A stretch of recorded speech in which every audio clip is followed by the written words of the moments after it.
ছাদে চাষাবাদ পেজ থেকে বন্ধুরা, আমি সাকওয়াত হোসেন বাবন আপনাদেরকে নিয়ে আসলাম আমার আরেকটা এপিসোডে। যে এপিসোডের প্রথম পর্বটায় আমি দেখিয়েছিলাম কিভাবে ছাদে আদা চাষ করতে হয়। তো আজকে আমি আজকে আদা হারভেস্ট করার চিন্তাভাবনায় আছি। আমার এই গাছটা দেখুন, এটা খুব সম্ভব পাতাগুলো লাল হয়ে গেছে এবং আমার ধারণা যে এটা হারভেস্ট করার সময় এসে পড়েছে। এবং আমি যদি দেখি ভিতরটা আপনাদের যদি দেখাই, তাহলে আপনারা দেখতে পারবেন এই যে আদা দেখা যাচ্ছে আদা। তো এইটাকে আমি আজকে দেখবো যে এটাকে যদি আমি তুলি তাহলে কি পরিমাণে আদা পাওয়া যায়, এবং এটা একটা প্রসেস বা আমি আজকে চাচ্ছি যে হারভেস্ট করার জন্য যে জিনিসগুলো দরকার আমার সেটা নিয়ে এসেছি। তারপর আমি দেখবো এখানে এদিকে যদি আমি একটু দেখাই আপনাদেরকে, যে ড্রামের মধ্যে চাষ করেছিলাম, এই যে এইখানে দেখতে পাচ্ছেন আদা, এই যে আদা হয়ে আছে। এখন আমি যদি এগুলো ধরে টান দেই তাহলে আদা উঠে আসবে মাশাআল্লাহ। এই যে দেখুন, আমি আদা পেয়ে গেছি। আমি এখানে রাখি এগুলো, আর এই ছোট একটা ইয়া থেকে আজকে এই পর্যন্ত। বিসমিল্লাহির রহমানির রহিম। আমি এই যে আদা গাছ তুলে ফেললাম। আমি এখন এখান থেকে আদাগুলো বের করে নিব। দেখা যাক কি পরিমাণে আদা আমি পেয়েছি। একটা সাইডে আপনারা দেখেছেন মাত্র 3 টুকরা আদা লাগিয়েছিলাম, সেখান থেকে আমি একটা সাইডের এই আদা এখন হারভেস্ট করছি।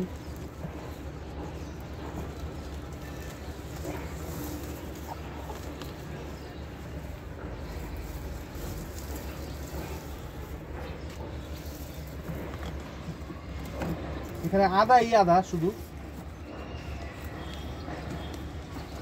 আমার একার পক্ষে এটা হারভেস্ট করাটা খুবই কঠিন।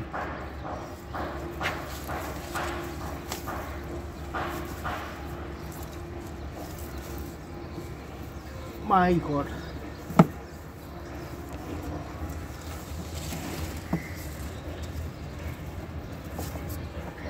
সুবহানাল্লাহ, শুধুমাত্র এক টুকরা আদা থেকে এত পরিমাণে আদা হয়েছে।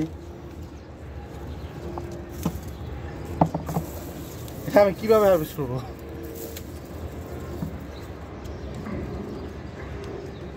এখানে এত পরিমাণে আদা, মানে আনবিলিভেবল, সুবহানাল্লাহ।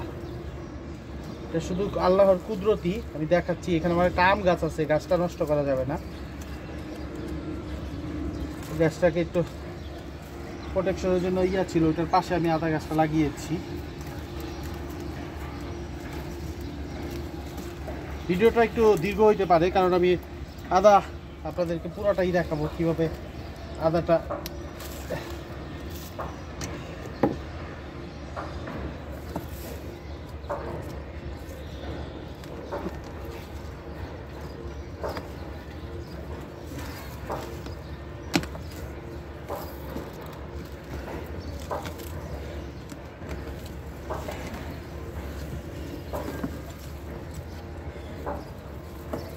এই যে আদা দেখতে পাচ্ছেন, সুবহানাল্লাহ, দেখেন মাশাআল্লাহ মাশাআল্লাহ। মাত্র একটা টুকরা, এরকম একটা টুকরা আদা লাগিয়েছিলাম, তা থেকে এই অবস্থা। আমি এটা রাখি এখানে, তাহলে দেখা গেল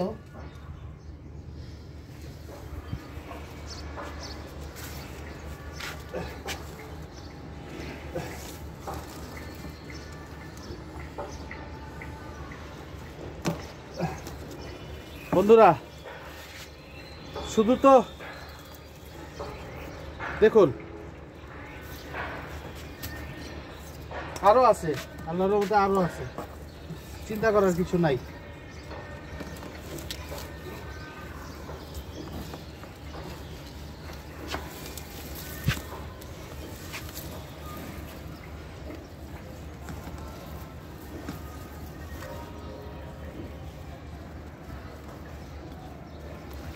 এখানে আমার এটা দেওয়া সম্ভব না, এই পাশটা তো তুলিই নাই। পোস্ট করো তুমি, যেহেতু হাত দিয়া তোলা সম্ভব হচ্ছে না, সারাপল নিয়ে আসছি। তো দেখি এটা দিয়ে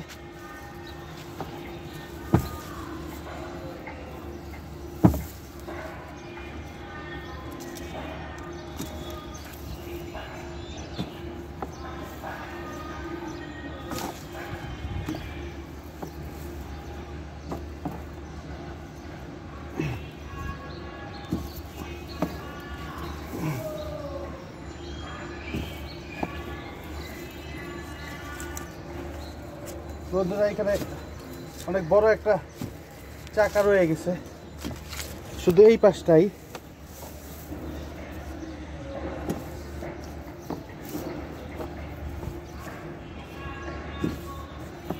এই যে হয়ে গেছে, আলহামদুলিল্লাহ আলহামদুলিল্লাহ। এটা শুধু আল্লাহ তাআলার কুদরতেই সম্ভব, নাইলে সম্ভব হতো না। এই যে দেখুন দেখুন দেখুন, এটাকে কিভাবে ব্যাখ্যা করবেন বলেন? দেখুন আদা, এটা পুরাটাই আদা। এরকম 3টা টুকরা লাগাইছিলাম, জাস্ট লাইক দ্যাট 3টা টুকরা লাগিয়েছিলাম। আজকে তার থেকে আল্লাহ তাআলা কি পরিমাণে আদা দিয়েছে।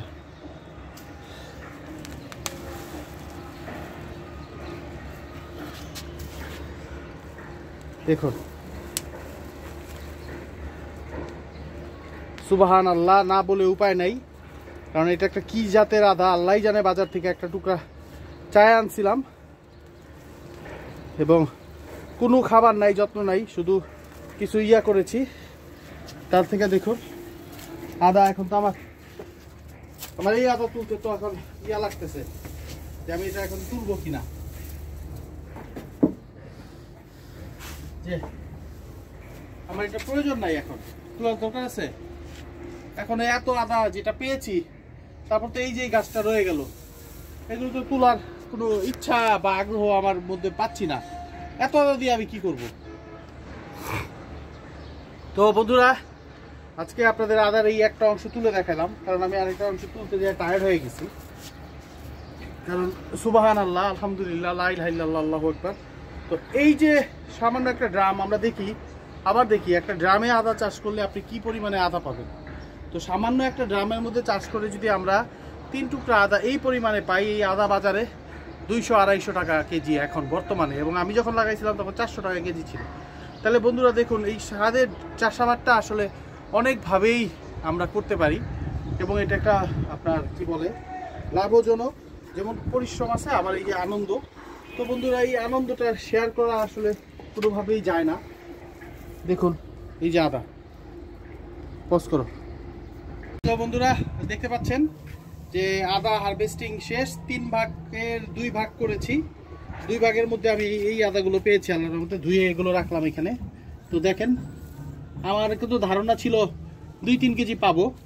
তো এইখানে কিন্তু যেই পরিমাণে আদা আছে, তো এই 3 টুকরা থেকে এখানে যা পেয়েছি আমি, আমার মনে হয় যে এখানে 2 কেজি হবে, 2 কেজি 2.5 কেজি হবে।